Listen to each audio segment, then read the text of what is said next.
各位同學，大家好，我係蔡琪琪老師。今日想同大家推薦一本書，叫做《石頭湯》。見到個名係咪覺得好吸引呢？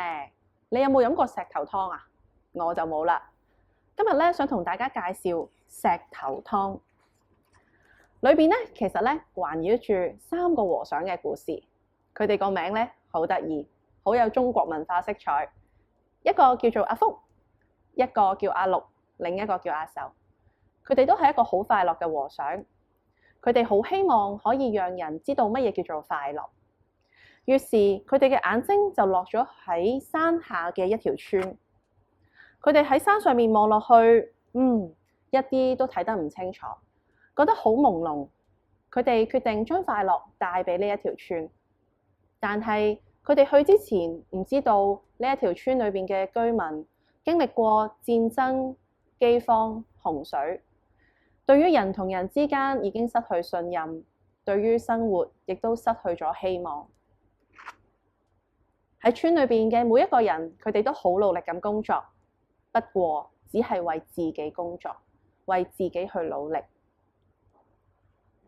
當3位和尚去到村下嘅時候，諗住逐家逐戶去同佢哋分享，去揾佢哋去打招呼嘅時候，冇一家人去開門。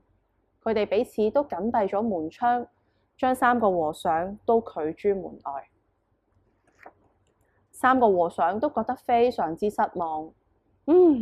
點解呢條村裏邊嘅人會咁嘅？其中一位和尚諗到個方法，佢話：就等我哋今晚煮一餐石頭湯，希望佢哋明白點樣揾到自己嘅快樂。各位同學，對於石頭湯，你係咪覺得好好奇呢？究竟呢3個和尚點樣靠住石頭湯可以將快樂傳俾所有嘅村民？如果你好想知嘅話歡迎大家嚟到圖書館借閱《石頭湯》呢本書，去了解下點樣可以煮到美味嘅石頭湯，將快樂分享俾身邊嘅人。多謝大家。